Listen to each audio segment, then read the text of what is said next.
Hello, ladies and gentlemen. Welcome to Alberta News and Views. The Trump effect is real. Donald Trump recently said that he would impose 24% tariffs on Canada unless Justin Trudeau gets control of the Canadian border. The drugs, the crime, the chaos, the terrorism, all of it needs to stop. Our immigration policy in Canada, the Liberal NDP immigration policy, has done a complete 180. I got a video from yesterday with the sinister Minister of Immigration, the man himself, Mark Miller. He is clueless. He expects that all of these immigrants that have expired visas will just out of good faith leave. They will not. They will not just leave. Pierre Poilievre is talking about deporting over 4 million immigrants when their visas expire. The Trump effect is real. It is unbelievable. The rhetoric and the way that all of these politicians are talking now, they are all talking about Canada first. They are all of them are talking about Canada first now. Everything that should have been said like 4 years ago, that Pierre Poilievre should have been saying this 4 years ago. It truly is astounding to me how our Canadian politicians can just flip instantly. It just shows the weight of the United States, the weight of Donald Trump when he picks up that phone. I got a short clip with Justin Trudeau answering questions after he talked to Donald Trump on the phone. Here's Pierre Poilievre. Now, I shortened this up just to the good parts so you have an idea of what's going on. It's incredible. Here we go.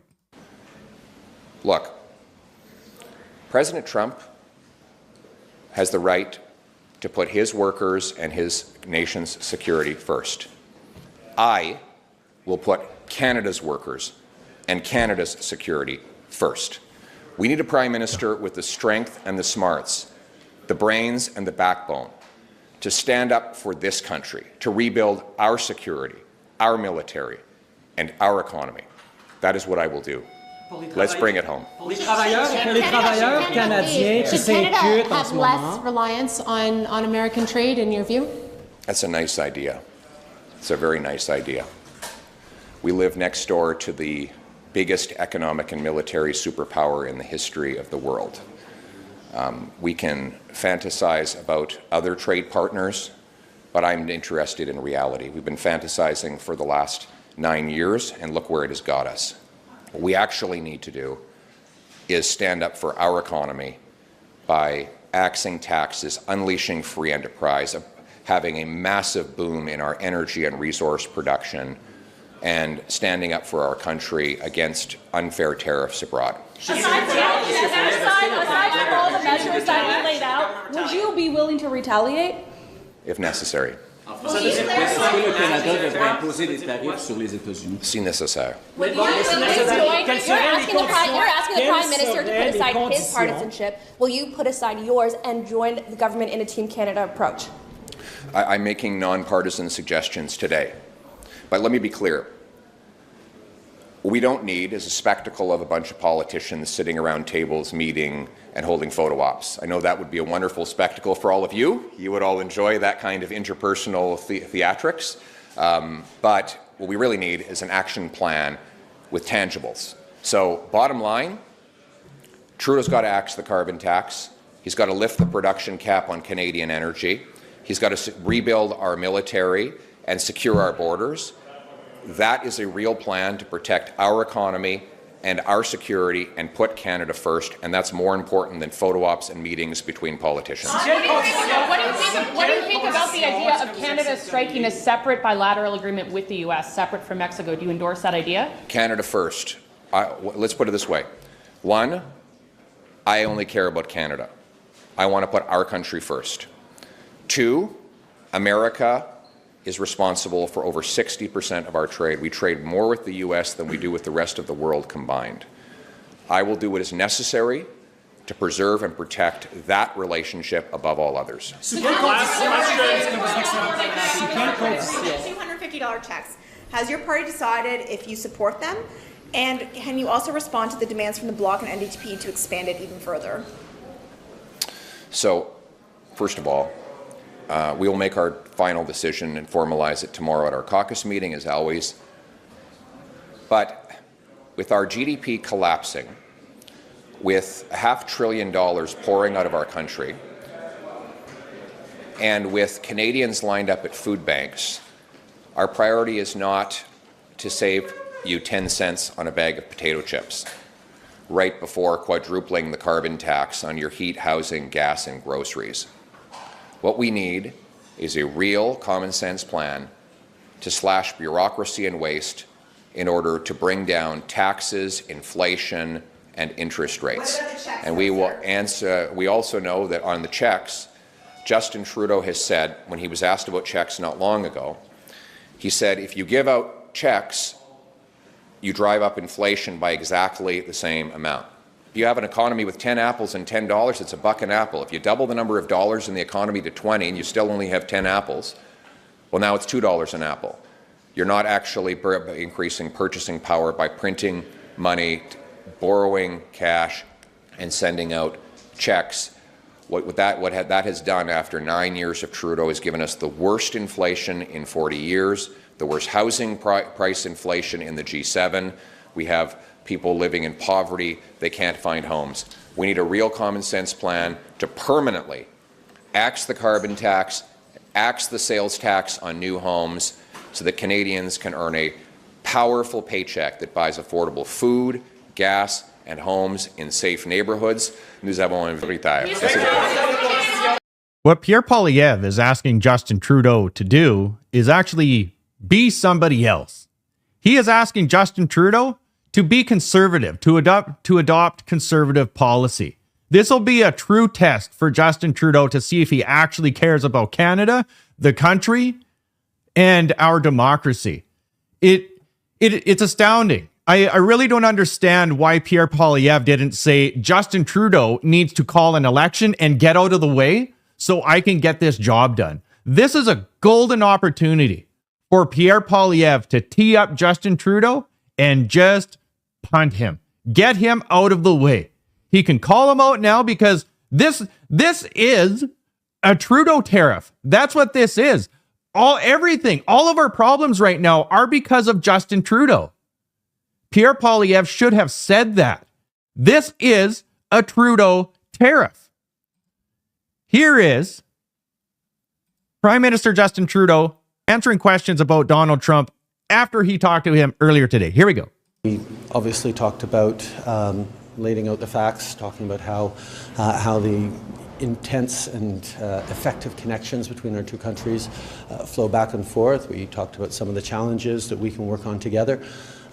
It was a good call. This is something that we can do, laying out the facts, moving forward in constructive ways. This is a relationship that we know takes a certain amount of working on, and that's what we'll do. One of the really important things is that we be all pulling together on this. The Team Canada approach is what works. That's where, putting aside partisanship, that's where I reached out immediately to Doug Ford to agree with him that we would have a First Ministers meeting this week to talk about the United States. Talked with François Legault and some other premiers as well. There's work to do, but we know how to do it. You don't know how to do it. You're the one that destroyed this country. You know, kudos to all of the premiers to come together and organize this meeting. This had nothing to do with Justin Trudeau. Our premiers. Doug Ford picked up the phone, said, all of us premiers need to get together and we need to talk. And we need to talk to Little Potato because we need a game plan. We need to figure this out because this is very real. Unlike the fantasy land that the Liberal NDP government lives in, it's time to play ball. There is a force down south in the United States that intends fully to be America first. And he is going to restructure, rebuild, and reform that whole country. And if Canada doesn't get on board, we're going to be left behind and they're going to punish us.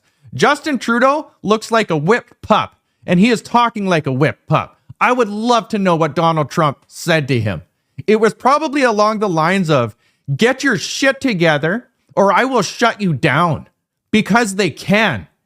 Easily. They talked about it last week. I posted like 2 or 3 videos of them saying, that if Canada does not get its act together, we will crush them economically. Justin Trudeau said that he would arrest Netanyahu if he come to Canada. Do you know how ridiculous that is for a world leader to say that? Especially one of the closest allies to the United States, supposedly. Our reputation is swirling because of Justin Trudeau. Like I said, Pierre Poilievre should have teed him up and just blasted him out into space. Should have said Justin Trudeau needs to resign so I can rebuild this country and get everybody on board the prosperous train again. Here is the Sinister Minister of Immigration, Mark Miller. You know, the Liberals are just a wedding party. It is an elected wedding party of incompetence that has tanked a perfectly functioning country. Listen, watch this to how incompetent Mark Miller is. He is the immigration minister. Keep that in mind. And he cannot answer these simple questions. Thank you, Minister. Perfect timing, 5 minutes. Now we will go to the honourable members. We will start with the honourable member, Mr. Kmitch, for 6 minutes. Please go ahead. Thank you, Chair. Minister, your department tabled documents with Parliament that show that 4.9 million visas are going to expire between September 2024 and December 2025. How will we know how many of those actually wind up leaving? As you noted, MP Kmitch, when people come here, in many of their visa documents, they undertake to leave. As part of the Levels plan, there will be some visas that are temporary in nature that will not be renewed, and those people, when they undertook to come here, will be expected to leave, and that is simply a fact. We'll have to monitor that carefully. There are many measures within our department to monitor these things, but it's one that, Minister, given the volume in question, it's something that we'll have to be very careful in supervising. 1 second, Mr. Kmitch, I stop the watch. Let him finish. And you can ask. Would appreciate that. Okay, so I'll go to Minister. You have finished your remarks. Okay, honourable member Kmitch, please. Minister, I wasn't asking about whether they will leave or not. I'm asking you how will you ensure that a person whose visa has expired will leave? We know that just on study permits, there are 766,000 expiring by the end of December 2025. How will your department ensure that at the end of those study permit periods, those persons will leave? Again, there are many ways that people leave the country, Tom. The vast majority leave voluntarily, and that's what's expected. So explain those ways. How will you ensure it? Watch this. We work with our partners, including CBSA, to investigate, obviously, and prosecute those who violate immigration law. If someone refuses to leave, they're in violation of the law. And CBSA, after due process, has the legal obligation to remove people. Again, this isn't something that is taken lightly, but in the vast majority of cases, those people that have come here temporarily and do not have the right to stay, in fact, leave.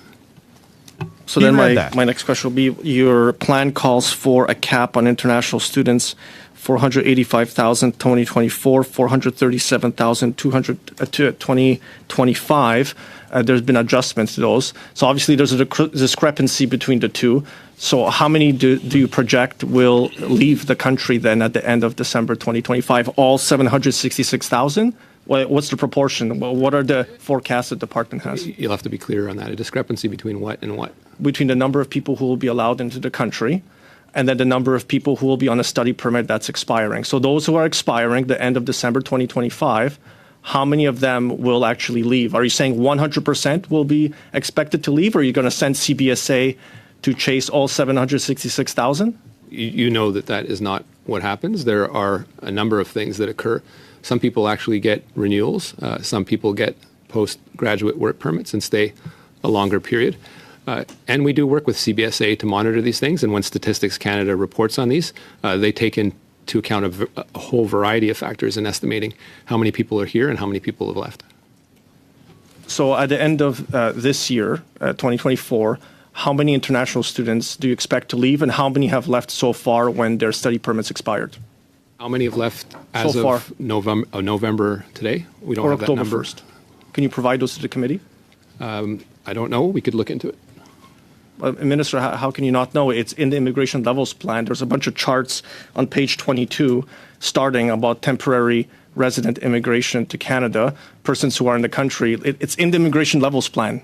It's in there. So how can you not know what that number would be?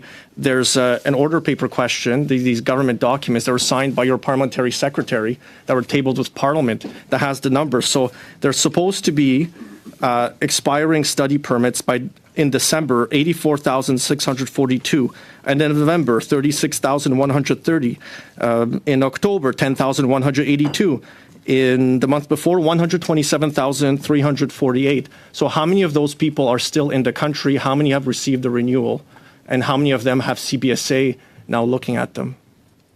What I can provide to you as a number is the expected decrease over that period over the 3-year period, which is about 450 the first year, 450 the next year. That's net, incoming and outcoming, with a slight increase in 2027. So again, so how are you going to track then those whose work permits are expiring by the end of 2025? Again, it's in the hundreds of thousands. You're not giving me much confidence, or Canadians confidence, that you have a plan, because we have a breakdown by month how many student visas and work visas are expiring, and you haven't provided any information on the means. How are you going to do it? You say you have partner organizations, you're working with people. What are you actually doing? What's the process? How are you going to ensure people abide by the visa conditions? As I said to you before, just like the vast majority of people that come to the country, on a temporary basis, the vast majority leave.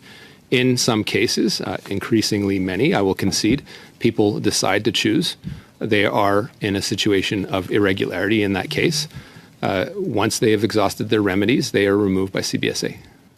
So that's interesting, because you've made public statements repeatedly claiming and saying and alleging, based on IRCC data, that is not what's going on. And that's why the IRB now has a record number of backlogged applications for asylum. And you have said that tens of thousands of them are actually international students who are staying longer, applying for asylum, and you're claiming they don't have a legitimate claim to make. That those are your quotes, the headlines you're generating by doing communications out there. So are you saying you don't have a plan, that this is part of your plan to have an increasing backlog at the IRB to deal with it?